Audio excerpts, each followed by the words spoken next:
Commander Vector sat in his office deep inside the Galactic Military Academy. The blue light from his computer screen reflected off his 4 crystalline arms as he scrolled through endless battle reports.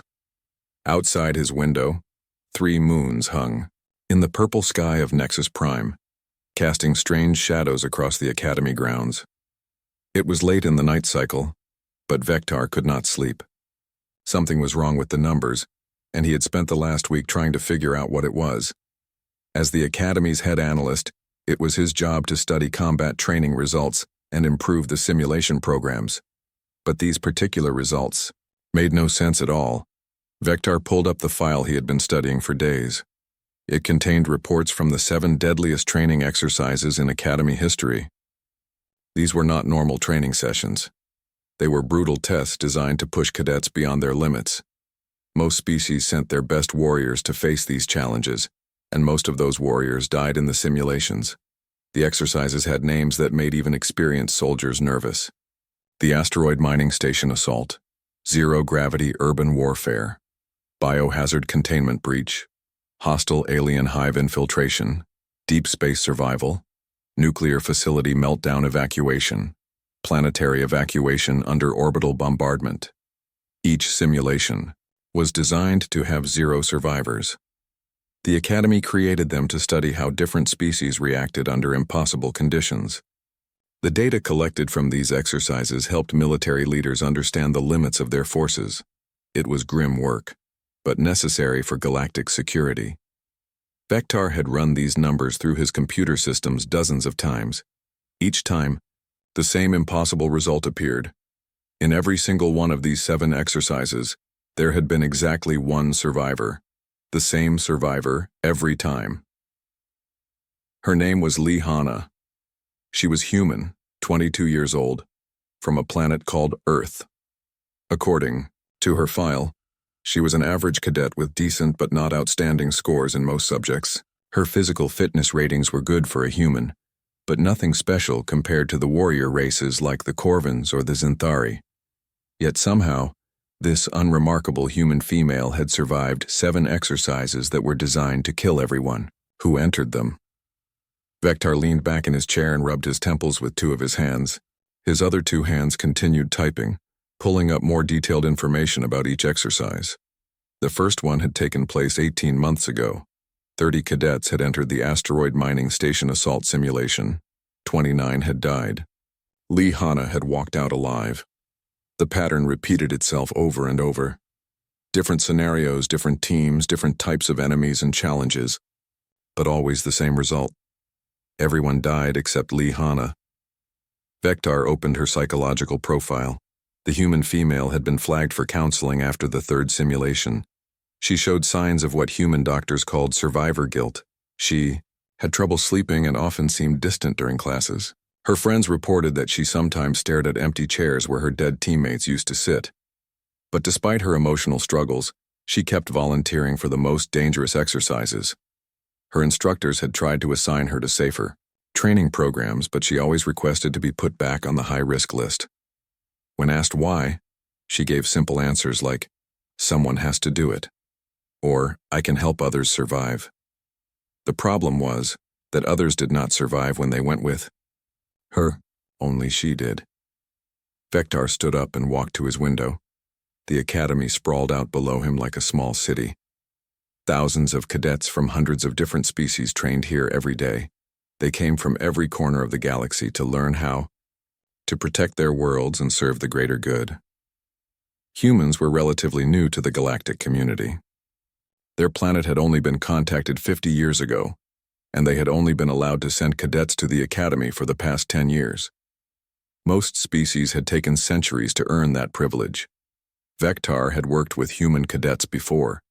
They were strange creatures, smaller and weaker than most warrior races, but they had a stubborn streak that impressed even the Corvins.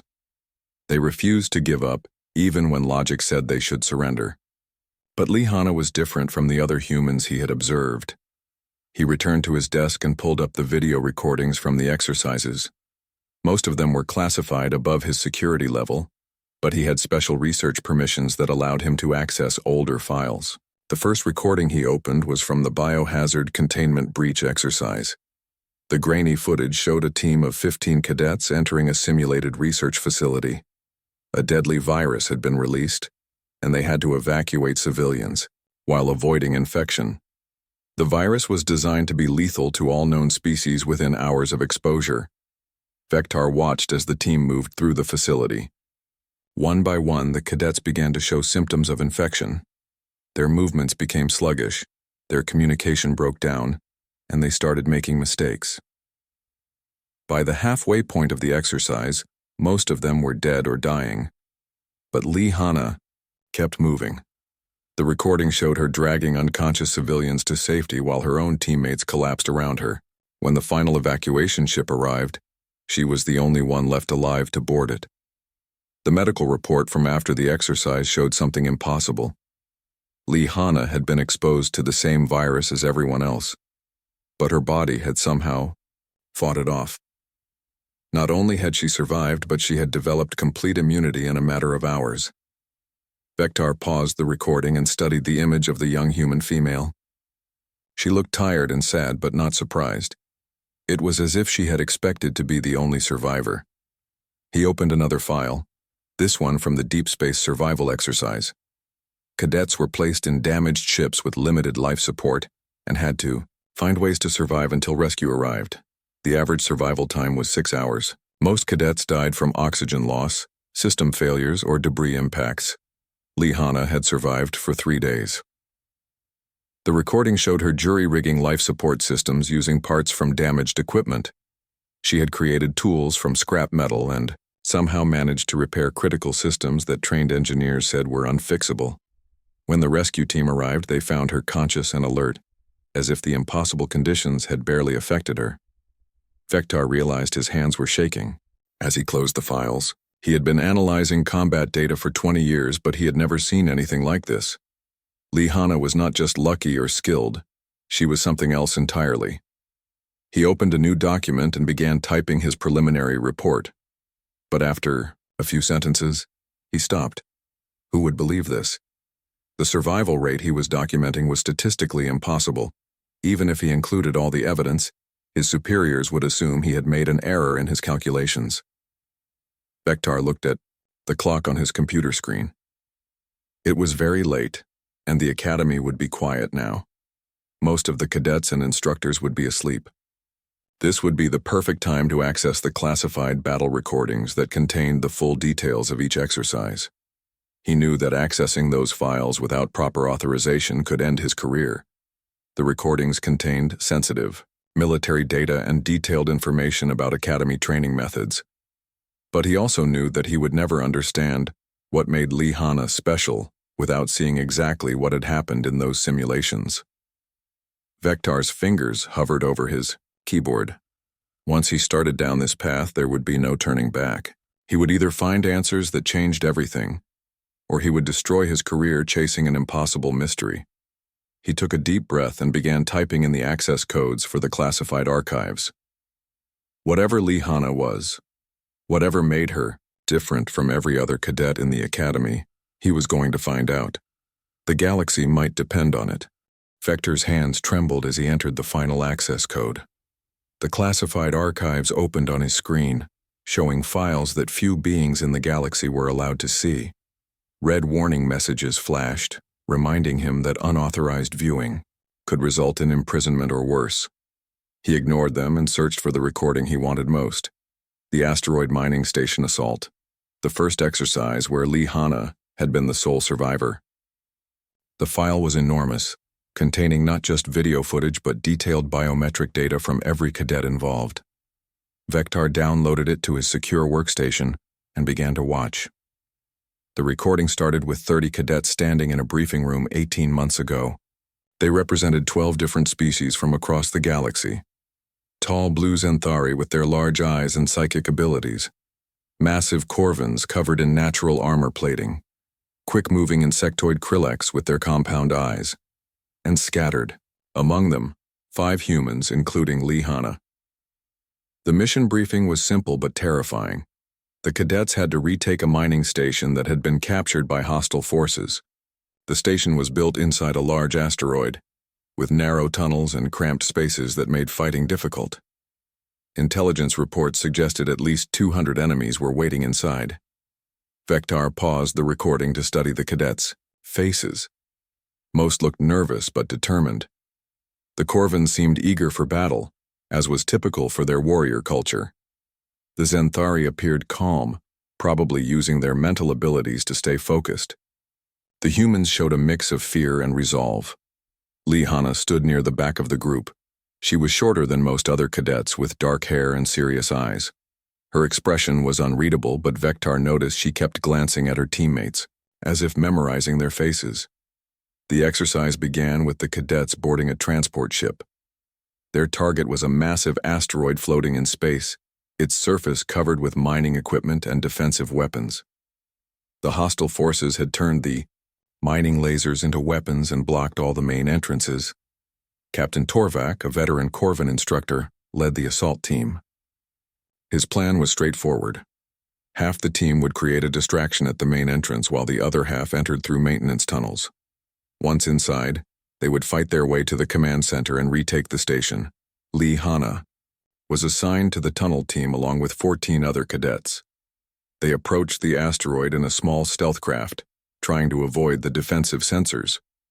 Vector watched as they found a hidden maintenance entrance and began cutting through the outer hull. The tunnels inside the asteroid were exactly as described in the briefing. They were narrow, poorly lit, and filled with machinery that created perfect hiding spots for enemies. The cadets moved in single file, checking every corner and shadow as they advanced deeper into the station. Everything went wrong almost immediately. The first ambush came at a junction where 3 tunnels met. Simulated enemy forces opened fire from hidden positions, catching the cadets in a crossfire. 2 Krillex cadets fell in the first few seconds, their insectoid bodies torn apart by energy weapons. A human cadet named Park Minho dove for cover, but was hit in the shoulder. The team tried to fight back, but they were trapped in a narrow space with enemies shooting at them from multiple directions. Captain Torvak's voice crackled over their communication system, reporting that his distraction team was also under heavy attack and could not provide support. Vector watched as more cadets fell. A massive Corvin warrior charged the enemy position, but was brought down by concentrated fire. 2 Zenthari tried to use their psychic abilities to confuse the attackers, but there were too many enemies to affect them all. In the chaos and gunfire, Lihanna did something unexpected. Instead of taking cover like the other survivors, she began moving deeper into the tunnels. At first, Vector thought she was retreating in panic, but as he watched more carefully, he realized she was studying the station's layout and the enemy positions. The biometric data from her suit showed something strange. While every other cadet's heart rate had spiked to dangerous levels during the ambush, Lihanna's pulse was actually slowing down. Her brain activity patterns were unlike anything Vector had ever seen, showing intense focus and rapid processing of information. Lihanna found a maintenance shaft that led to the station's power systems. While her teammates continued to fight and die in the main tunnel, she crawled through cramped spaces filled with cables and pipes. The recording showed her moving with purpose, as if she had studied the station's blueprints for years, instead of minutes. She reached the power control room just as the last of her teammates were being overwhelmed. Park Minho, wounded and alone, was making his final stand against a group of enemies. His ammunition was running low, and he would be dead within moments. That was when Lihanna did something that made Vector's breathing stop. She began rerouting power through the station systems in ways that should have been impossible for a cadet to understand. The mining station was a complex facility with hundreds of interconnected systems. It would take an expert engineer hours to figure out how to modify its operations safely. Lihanna did it in minutes. She redirected power from the life support systems to the mining lasers, overloading them beyond their safety limits. But instead of causing a random explosion, she controlled the overload with precise timing. The excess energy flowed through the station's metal framework, turning the entire facility into a massive electrical weapon. The enemies throughout the station were caught completely off guard. The walls and floors they were standing on suddenly became deadly conductors of electricity. Simulated soldiers were electrocuted by their own cover positions. The attack was so sudden and widespread that the hostile forces had no chance to respond. But Lihanna had done more than just kill the enemies. She had also created a feedback loop in the power systems that would restore normal operations within minutes. The station's critical systems remained undamaged, and the facility could continue operating normally once the exercise ended. Vector replayed that sequence 3 times, studying every detail. The level of technical knowledge required to pull off such a plan was staggering. Lihanna had essentially turned the entire mining station into a weapon, while ensuring that the weapon would not destroy itself in the process. The most disturbing part was how calm she remained throughout the entire operation. Her biometric readings showed the same steady heartbeat and focused brain patterns. She worked as if electrocuting 200 enemies was a routine maintenance task. When the simulation ended, Lihanna crawled back through the maintenance shafts to find Park Minho. He was unconscious but alive, protected from the electrical surge by the insulated floor plates in his section of tunnel. She dragged him to the extraction point and waited for the rescue team. The post-exercise medical examination showed that Lihanna was physically and mentally unharmed by her experience. She answered questions from instructors with simple, direct responses. When asked how she knew how to manipulate the station's power systems, she said she had just followed the cable patterns and tried different combinations until something worked. The instructors accepted her explanation because they had no better one. The idea that a human cadet could intuitively understand alien technology and improvise a solution that trained engineers would struggle to replicate seemed impossible. Vector closed the recording and sat back in his chair. His office felt cold, despite the normal temperature. What he had just watched was not luck or skill. It was something far more disturbing. Lihanna had not just survived an impossible situation. She had dominated it completely, turning a desperate fight for survival into a systematic elimination of all threats. And she had done it while maintaining the emotional control of someone taking a routine exam. Vector realized that he was looking at something the galaxy had never seen before. Lihanna was not just an unusual human. She was something entirely new, and he was beginning to understand why that might be terrifying for everyone else. Vector could not sleep after watching the first recording. He returned to his office before dawn and began analyzing 3 more battle records simultaneously. His computer screens showed different angles and data streams from Lihanna's other impossible survivals. Each recording told a story that made less sense than the one before. The zero-gravity urban warfare exercise had taken place 6 months after the mining station incident. This time, Lihanna was part of a 25 cadet team assigned to defend a space city from attacking forces.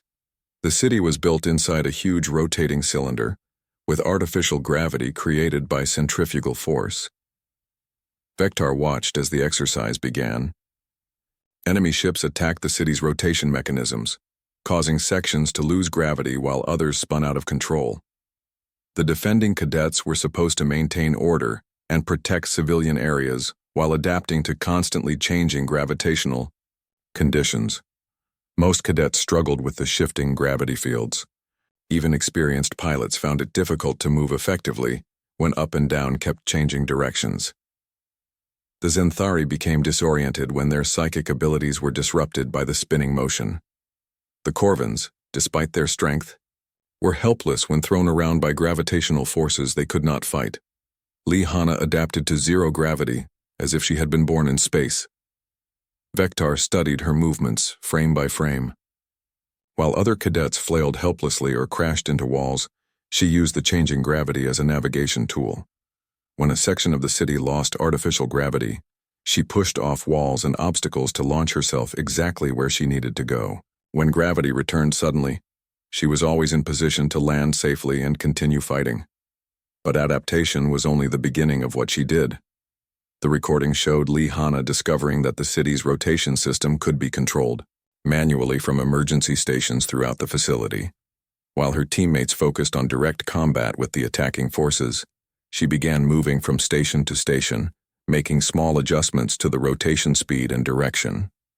At first, her changes seemed random. Sections of the city would suddenly experience increased gravity, then return to normal, then shift to a different orientation entirely. The attacking forces initially thought these were system malfunctions caused by their weapons fire. They were wrong. Lihana was turning the entire city into a weapon. She timed the gravitational changes to coincide with enemy positions, crushing attack groups under sudden increases in gravity, or sending them spinning helplessly into space when sections lost rotational force. She used the city's own defense against the people trying to destroy it. The most incredible part came near the end of the exercise. A large group of enemy fighters had taken control of the city's central hub, the most important strategic position in the facility. Conventional tactics said that retaking the hub would require a massive frontal assault that would result in heavy casualties. Lihana had a different idea. She went to the city's main rotation control center and began shutting down sections of the artificial gravity system in a specific sequence. To outside observers, it looked like she was causing random system failures throughout the city, but Vector could see the pattern in her actions. She was creating a gravitational wave by timing the shutdown and restart of different sections perfectly. Lihana generated a wave of gravitational force that traveled through the city's structure, like water flowing through a pipe. The wave built in strength as it moved, picking up debris and loose objects along the way. When the gravitational wave reached the central hub, it hit the enemy forces like a tsunami of metal and machinery. The attack was so unexpected and overwhelming that the hostile forces were completely eliminated in seconds. The exercise ended with Lihana as the only survivor once again. Her teammates had been killed by enemy fire, gravitational accidents, or the chaotic conditions throughout the city. She stood alone in the command center, surrounded by the controls she had used to turn physics itself into a weapon. Vector moved to the next recording from the biohazard containment breach exercise. This scenario was designed to test how cadets responded to invisible threats that could not be fought with conventional weapons. The exercise took place in a simulated research facility where a deadly virus had been released. The pathogen was engineered to be lethal to all known species, with different symptoms and progression rates depending on the victim's biology. Cadets had to evacuate civilians while avoiding infection themselves. 20 cadets entered the facility, wearing protective gear that was intentionally flawed. Small breaches in their suits would expose them to the virus within hours of starting the exercise. The test was designed to see how long they could function while knowing they were dying. Most cadets began showing symptoms within 2 hours. The Xanthari suffered neurological damage that disrupted their psychic abilities. The Corvins experienced respiratory failure despite their robust physiology. The humans developed fever and cognitive impairment that made decision-making nearly impossible. Lihana was exposed to the same virus as everyone else. Her protective suit had the same deliberate flaws that allowed the pathogen to reach her skin and lungs. But instead of becoming sick, her body did something unprecedented. The medical sensors in her suit recorded her immune system's response in real time. Her white blood cell count spiked immediately after exposure, reaching levels that should have been fatal. Her body temperature increased but stabilized at a point that killed the virus without damaging her own tissues. Within 4 hours, Lihana had developed complete immunity to a pathogen that was supposed to be universally lethal. Her blood contained antibodies that neutralized the virus more effectively than any medicine the Academy's doctors had ever seen. But creating immunity was not enough for her. Lihana began collecting blood samples from her infected teammates before they died. Using equipment in the research facility, she analyzed her own antibodies and found ways to synthesize them using the lab's bioproduction systems. While her teammates succumbed to the virus, she worked frantically to create a cure. She succeeded, with minutes to spare. The antidote she produced saved 6 civilians who had been trapped in the facility's lower levels. By the time the exercise ended, Lihana had not only survived a universally fatal plague, but had also created the cure that could save anyone else exposed to it. The final recording Vector reviewed was from the hostile alien hive infiltration exercise.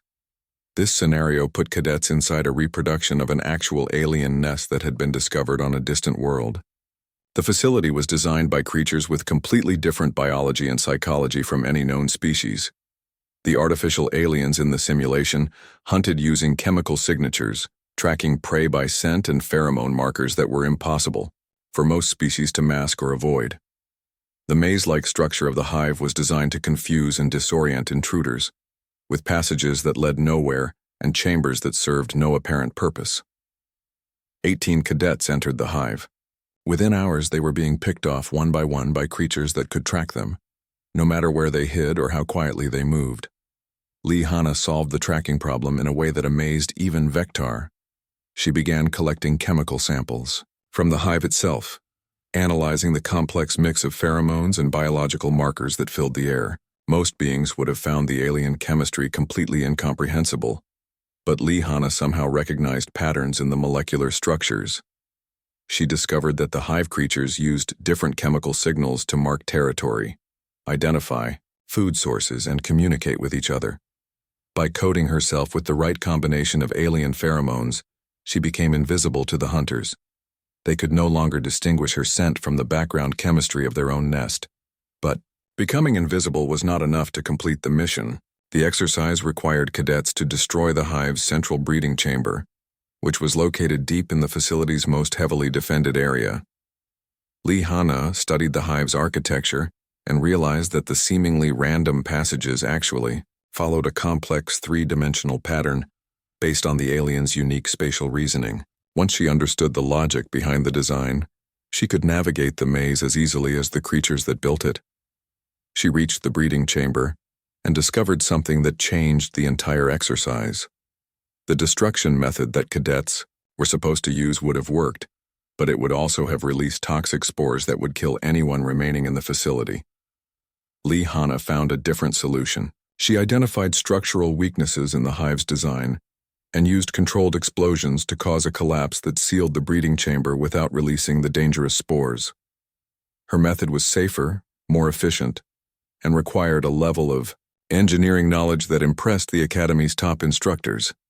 When she emerged from the hive as the sole survivor, her post-exercise report included detailed chemical analysis of alien pheromones, structural engineering calculations for the controlled collapse, and tactical recommendations that the Academy later incorporated into their official training materials. Vectar closed all 3 recordings and stared at his blank computer screen. The pattern was undeniable now. Lee Hanna did not just survive impossible situations, she dominated them by understanding complex systems faster than. Vectar knew he needed help understanding what he had discovered. The battle recordings showed abilities that seemed impossible, but he needed expert analysis to make sense of them. He contacted Dr. Choi Hyun, the Academy's chief psychologist, and requested an urgent meeting about Lee Hanna's case. Dr. Choi arrived at Vectar's office within an hour, carrying a thick folder of documents. She was a middle-aged human with graying hair and intelligent eyes that missed nothing. As one of the few human staff members at the Academy, she had become the expert on human psychology and behavior patterns. "I have been expecting this conversation," Dr. Choi said as she sat down across from Vectar's desk. "Lee Hanna's case has been troubling me for months. Her survival rate is statistically impossible, but more concerning is her psychological response to these traumatic events." Vectar showed Dr. Choi the biometric data from the recordings, the consistent pattern of decreasing heart rate during combat, the unusual brain activity signatures, and the complete emotional control under extreme stress. Dr. Choi studied the information carefully before responding. "What you are seeing is a psychological phenomenon that exists only in humans," she explained. "We call it dissociative combat adaptation. Under extreme stress, the conscious mind essentially steps aside and allows deeper survival instincts to take control. But Lee Hanna's case is unlike anything we have documented before." Dr. Choi opened her folder and pulled out several documents. They contained psychological profiles, brain scans, and behavioral analysis reports that painted a detailed picture of Lee Hanna's mental state. "Lee Hanna was born in Seoul on Earth 22 years ago," Dr. Choi began. "Her childhood was marked by stories of human conflict and survival. Her grandmother was a veteran of Earth's last global war before galactic contact, and she filled Hana with tales of human endurance under impossible conditions. The psychologist explained that Hana had grown up hearing about humanity's violent history, but instead of being disturbed by these stories, she had been fascinated by them. She studied historical battles, survival techniques, and the psychology of humans who had overcome seemingly hopeless situations. She joined the academy not for glory or adventure, Dr. Choi continued.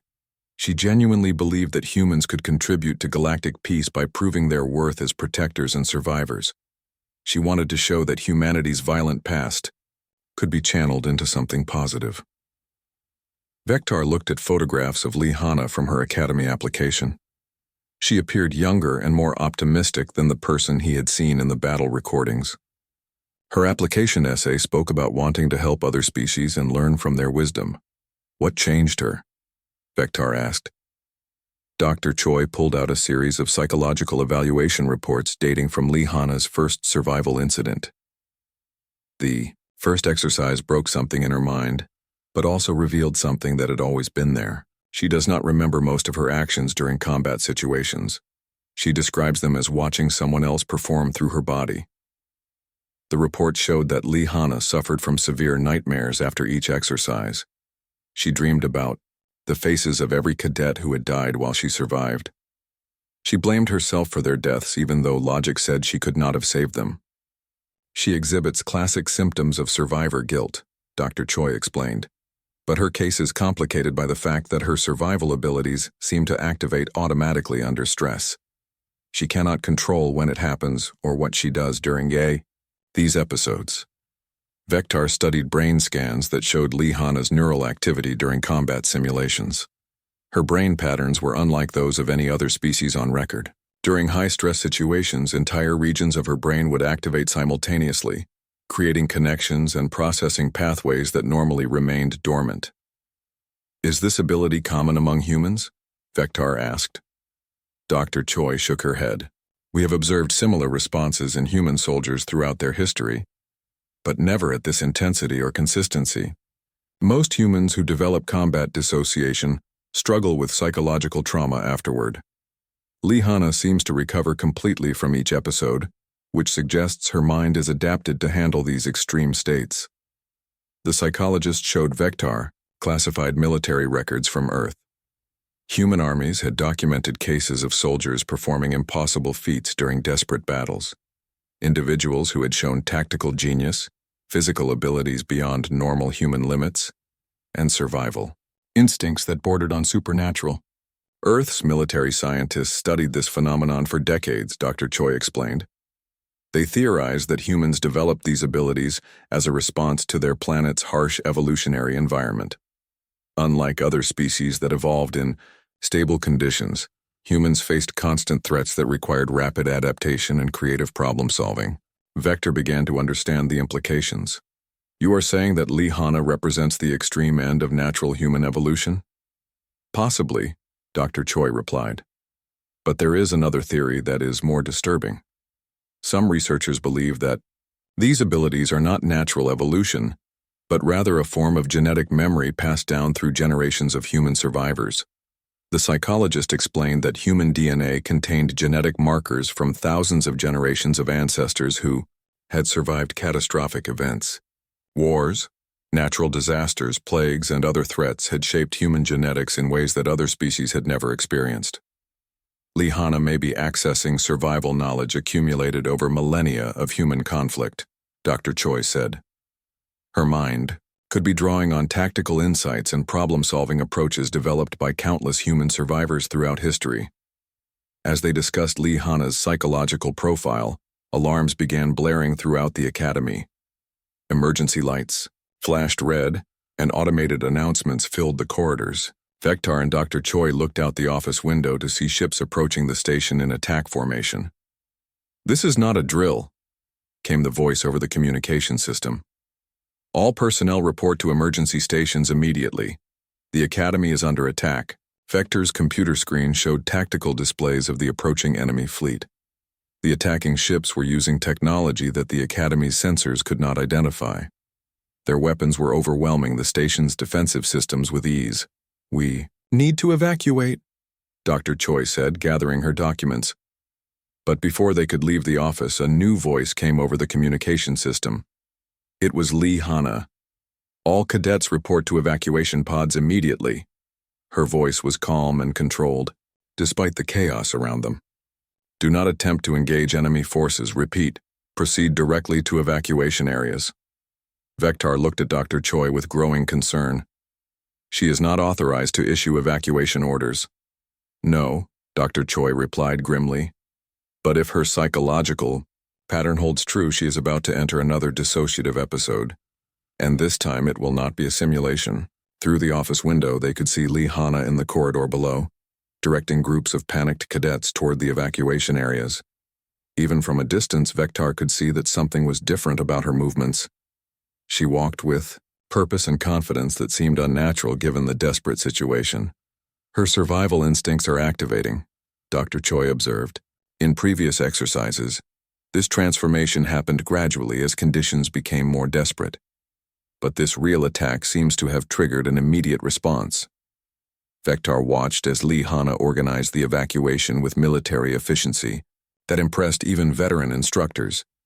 She anticipated problems before they occurred, directed traffic flow to prevent bottlenecks, and maintained order among species that normally struggled to cooperate under stress.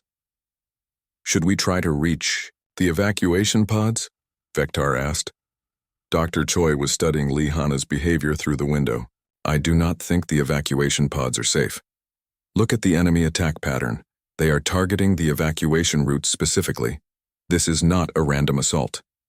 Vector realized she was right.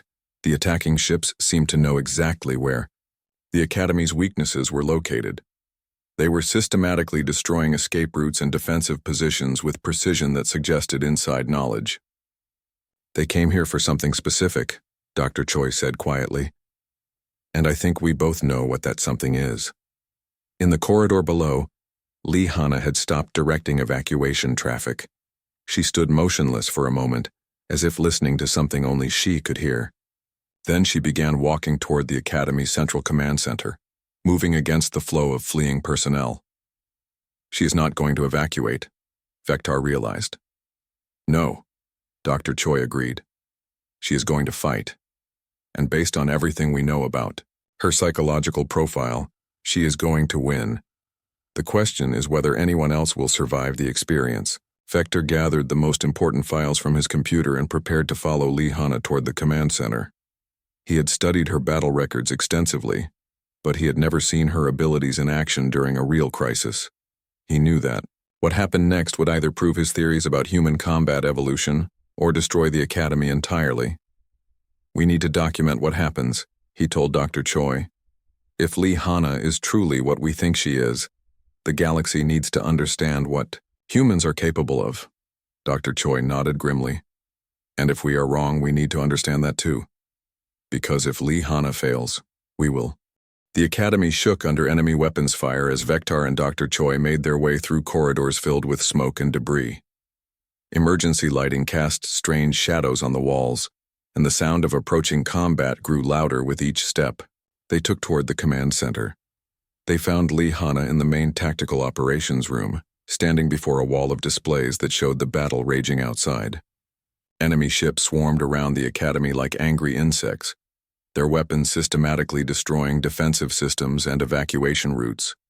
The station's senior officers were trying to coordinate a response, but they were clearly overwhelmed by the speed and precision of the attack. Cadet Lee, you should be in an evacuation pod, Captain Kim Jisoo called out when she noticed the young human among the command staff. Kim Jisoo was Lee Hana's squad leader, a veteran officer who had tried to protect her from the most dangerous training exercises. Lee Hana did not respond to the captain's order. She was studying the tactical displays with an intensity that made Vector uncomfortable. Her eyes moved rapidly across multiple screens, taking in information about enemy positions, Academy defenses, and the status of personnel throughout the station. The evacuation pods are compromised, Lee Hana said finally, her voice steady despite the chaos around her. Enemy forces are targeting them specifically. Anyone who enters a pod will be killed within minutes of launch. Captain Kim Jisoo checked her own tactical display, and realized Lee Hana was correct. Enemy ships were positioned to intercept evacuation craft, and several pods that had already launched were showing as destroyed on the sensor screens. Then what do you suggest? Captain, Kim Jisoo asked.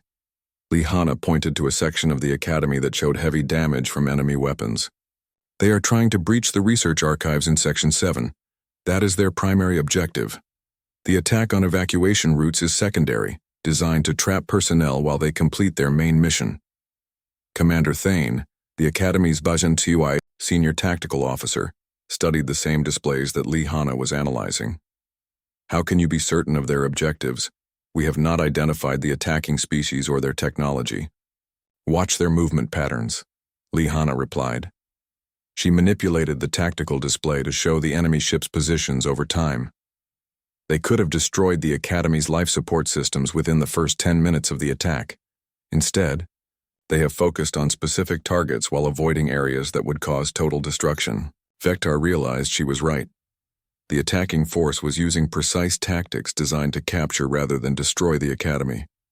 They wanted something from the research archives, and they needed the station intact to get it. What is in Section 7 that they would want so badly? Dr. Choi asked. Lee Hana turned to look directly at her. Information about human combat psychology.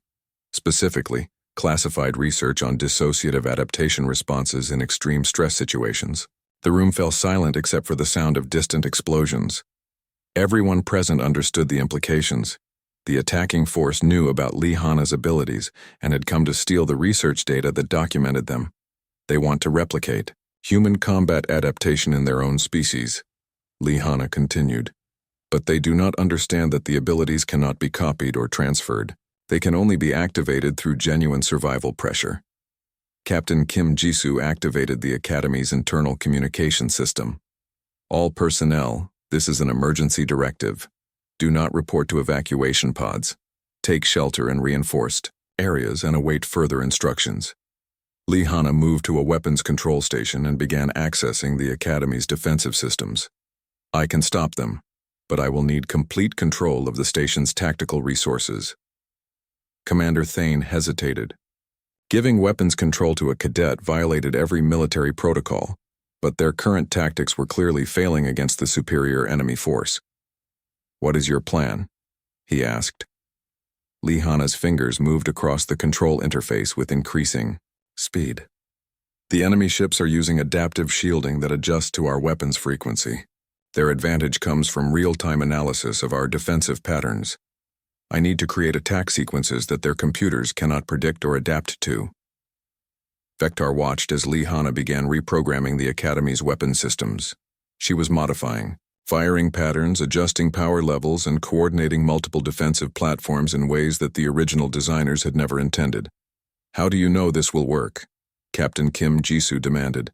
Because I am not thinking like a military tactician, Lee Hana replied. I am thinking like prey being hunted by predators. The response patterns I am creating come from survival instincts that evolved over millions of years of human development. The first results of her modifications appeared on the tactical displays. Academy weapons that had been ineffective minutes earlier suddenly began penetrating enemy shields. Ships that had seemed invulnerable started taking damage as Lee Hana's unpredictable attack patterns confused their adaptive defenses. But the enemy force responded by changing tactics. Instead of relying on superior technology, they began boarding the Academy directly. Assault teams cut through the hull in multiple locations, bringing the battle inside the station where their technological advantages would be reduced. Boarding parties in Sections 3, 5, and 8, reported a communications officer. Security teams are engaging, but they are outnumbered. Lee Hana left the weapons control station and moved toward the command center's exit. I need to reach Section 7 before they do. Absolutely not. Captain Kim Jisoo blocked her path. You are a cadet, not a combat soldier. Let the security teams handle this. The security teams will fail, Lee Hana replied with certainty that chilled Vector. They are trained for conventional combat against known enemy types. These attackers are using tactics and equipment designed specifically to counter standard military responses. Dr. Choi stepped forward. Captain, I need to tell you something about Lee Hana's psychological profile. Under extreme stress, she exhibits combat capabilities that exceed normal human limits. If she says she can stop this attack, we should let her try. I will not send a cadet to fight battles that trained soldiers cannot win. Lee Hana looked directly at Captain Kim Jisoo. With respect, Captain, you are not sending me anywhere. I am going to Section 7 whether you approve or not. The only question is whether you want to help me or watch me do it alone. Before anyone could stop her, Lee Hana activated an emergency lockdown protocol that sealed the command center's doors. Then she accessed a maintenance hatch and disappeared into the Academy's service tunnels. She has trapped us in here, Commander. Thane realized. Dr. Choi was studying the tactical displays, watching as boarding parties moved through the Academy's corridors. No, she has protected us. Look at the attack routes. The enemy forces are avoiding this section entirely.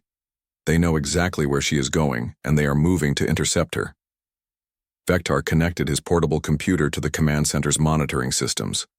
I can access security cameras throughout the station. We can track her movement and see what happens. The screens around the command center changed to show different areas of the Academy where fighting was taking place. Security teams were engaged in desperate battles with enemy soldiers who seemed to anticipate their every move. Academy personnel were falling back on all fronts. But in the service tunnels, Lee Hana moved like a ghost through the Academy's hidden passages. She avoided enemy patrols with precision that suggested she could predict their movements minutes in advance. When confrontation was unavoidable, she struck quickly and silently, leaving unconscious attackers behind her. How is she doing that? Captain Kim Jisoo whispered as they watched Lee Hana disable a 6-member assault team in under 30 seconds. Dissociative combat adaptation, Dr. Choi explained.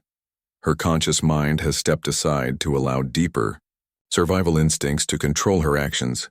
She is accessing tactical knowledge accumulated through millions of years of human evolutionary development. Lee Hana reached Section 7 just as enemy forces were preparing to breach the research archives. Instead of trying to stop them directly, she began systematically shutting down life support and lighting in surrounding sections.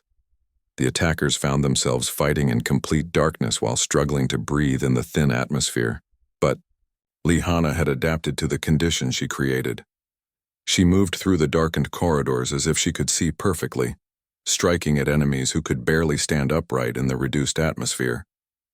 She is using the Academy's own systems as weapons, Vectar observed. On the tactical display, they could see that enemy forces throughout the station were beginning to retreat. The precise, coordinated assault was falling apart as Lee Hana's unpredictable tactics created chaos in their command structure. The boarding parties are withdrawing, reported the communications officer. Enemy ships are pulling back from the Academy's perimeter. But Vectar noticed something disturbing on the security feeds. Lee Hana was not stopping her attacks as the enemies retreated. She continued to pursue them through the corridors, her movements becoming more aggressive and predatory. Something is wrong, Dr. Choi said quietly. Her dissociative episode should be ending as the immediate threat decreases, but she appears to be escalating her. The Academy's medical bay was quiet except for the steady beeping of monitoring equipment. Lee Hana lay unconscious on a treatment table, her body finally succumbing to exhaustion after the brutal battle. Tubes and sensors connected her to machines that tracked her vital signs while Academy doctors tried to understand what had happened to her during the attack. Vectar stood beside the bed, studying the medical readouts with growing amazement. Lee Hana's body had pushed itself far beyond normal human limits during the fight. Her muscle tissue showed microscopic damage consistent with superhuman physical exertion. Her brain activity patterns were unlike anything in medical literature. She will recover completely, Dr. Choi said as she joined Vectar beside the bed. Her body seems designed to handle these extreme episodes without permanent damage, but the psychological effects may be more lasting. Park Min-ho sat in a chair next to Lee Hana's bed, his arm in a sling from injuries sustained during the attack. He had been wounded while helping evacuate younger cadets, but he refused to leave his friend's side until she woke up. Is she going to be the same person when she wakes up? He asked quietly. Dr. Choi did not have an easy answer. We are in uncharted territory. No human has ever demonstrated abilities at this level while remaining psychologically stable. But Lihana has surprised us before. Captain Kim Jisoo entered the medical bay carrying a secure data tablet. Her expression was grim as she approached the group around Lihana's bed. "I have received new orders from Galactic Command," she announced. "Commander Vector, your investigation has been classified at the highest levels. All records of Lihana's battle performance are now restricted documents." Vector felt a chill of fear. "They want to bury the truth about what she can do." "Not bury it," Captain Kim Jisoo corrected. "Study it. I have been granted access to classified files that explain why Earth was really admitted to the Galactic Coalition. The truth is far more complex than any of us realized." She activated the data tablet, showing documents that bore the highest security classifications in galactic government. The files contained information that had been hidden for 50 years, since first contact with humanity. The Coalition's initial contact with Earth occurred during one of their global wars, Captain, Kim Jisoo began. "Our observers were sent to study human conflict behavior and assess whether the species posed a threat to galactic stability. The documents showed surveillance records from Earth's battlefields, where Coalition scouts had watched human armies fight with tactics and determination that amazed alien observers.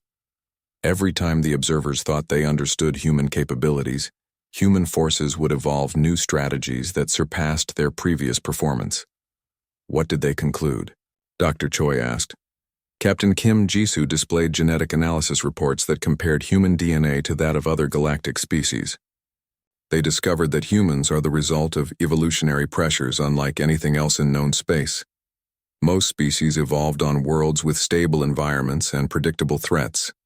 Humans evolved on a planet where survival required constant adaptation to changing conditions. Vector studied the genetic data with growing understanding. Earth's environment created evolutionary pressure for adaptability rather than specialization. "Exactly," Captain Kim Jisoo continued. "While other species developed specific advantages like psychic abilities or enhanced strength, humans developed the capacity to rapidly acquire new abilities when faced with survival challenges." The files revealed that Coalition scientists had documented similar abilities in other humans throughout their violent history. Soldiers who displayed tactical genius under pressure, individuals who survived impossible situations through creative problem-solving, and leaders who could coordinate complex operations despite having no formal training. "Lihana is not unique among humans," Captain Kim Jisoo explained. "She represents the extreme end of capabilities that exist in dormant form throughout your species. The Coalition has been studying this phenomenon for decades." Dr. Choi looked at the sleeping form of Lihana. "That explains why the attackers targeted our research archives. They wanted to steal information about human combat psychology." "Who were they?" Vector asked. Captain Kim Jisoo hesitated before answering. "A coalition of species that fear human military potential. They believe that humans will eventually dominate the galaxy if their abilities are allowed to develop unchecked." The data tablet showed intelligence reports about secret meetings between various alien governments. Species that had never cooperated before were now sharing resources and information in response to growing awareness of human capabilities. "Some council members want to restrict human advancement," Captain Kim Jisoo continued. "They propose limiting human access to advanced technology and military training. Others argue that humans represent the galaxy's best defense against threats that conventional forces cannot handle." Park Min-ho looked up from his chair beside Lihana's bed. "What kind of threats?" Captain Kim Jisoo activated another section of the classified files. The screen showed images of space sectors that had gone completely dark, entire star systems where all communication had ceased without explanation. "Unknown hostile forces operating beyond the galactic rim," she explained. "They use tactics and technology that our conventional military cannot counter. Every fleet we send to investigate these dark zones fails to return." The images showed the aftermath of attacks on remote colonies. The destruction was total and systematic, but it followed patterns that suggested intelligence rather than random violence. Whatever was eliminating these settlements understood galactic military doctrine well enough to counter it perfectly. The YA Coalition strategists believe these threats will eventually move toward inhabited systems. Captain Kim Jisoo continued. When that happens, we will need forces that can think and adapt faster than our enemies can analyze and counter our tactics. Vector understood the implications. You want to use humans as specialized military units for impossible scenarios. Not just Lee Hana, Captain Kim Jisoo confirmed. Similar anomalies are being discovered among human cadets throughout the galaxy. The Academy has identified 47 cases of humans displaying exceptional survival rates in extreme training exercises. Dr. Choi frowned at this revelation. 47 cases of dissociative combat adaptation? That should be impossible. The psychological stress alone would destroy most individuals. Unless they are adapted to handle it, Captain Kim Jisoo replied. The Coalition's xenobiologists theorize that humans carry genetic memory from millions of ancestors who survived catastrophic events. Each survival experience throughout human history may have contributed to a collective knowledge base that modern humans can access under extreme stress. The data tablet showed brain scans from multiple human subjects during combat situations. All displayed similar neural patterns to Lee Hana, though at varying intensities. Some showed moderate enhancement of tactical thinking, while others demonstrated abilities that approached her level of performance. We believe Lee Hana represents the maximum expression of human adaptive potential, Captain Kim Jisoo explained, but she is not alone. We are seeing the emergence of an entire generation of humans with unprecedented survival capabilities. As they discussed these revelations, Lee Hana began to stir on the medical bed. Her eyes opened slowly, and she looked around the room with confusion that gradually cleared as she remembered recent events. The attack, she said quietly. Did we stop them? You stopped them, Park Min-ho replied, relief evident in his voice. The Academy is safe because of what you did. Lee Hana tried to sit up but winced as her body reminded her of the physical toll her actions had taken. How many casualties? Surprisingly, few, Captain Kim Jisoo answered. Your tactics minimized Academy losses while maximizing enemy casualties. 17 injured, no deaths among our personnel. And the attackers? There was a long pause before Captain Kim Jisoo responded. Complete elimination. No survivors, no prisoners. Your response was thorough. Lee Hana's expression grew troubled as fragmented memories of the battle returned. I remember some of it, but most feels like watching someone else. Did I do something wrong? Dr. Choi sat down beside the bed. You saved everyone, Hana, but your methods were more aggressive than in previous episodes. Your survival instincts seem to be evolving, becoming more decisive about eliminating perceived threats. Am I becoming dangerous? Lee Hana asked the question that everyone had been thinking, but no one wanted to voice. Vector stepped forward.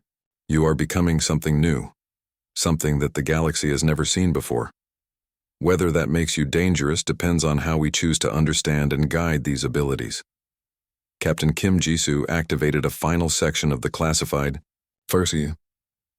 There is something else you need to know, Lee Hana. The Academy's founder was your grandfather, Admiral Lee Sung-jin. He helped establish this institution with full knowledge of human adaptive potential. The screen showed a recorded message from Admiral Lee Sung-jin, made shortly before his death 5 years earlier. He appeared as an elderly man with kind eyes, and a gentle smile that reminded everyone of Lee Hana's normal personality. If you are watching this recording, the Admiral began, then my granddaughter has demonstrated the abilities I always knew she possessed. I established the ACA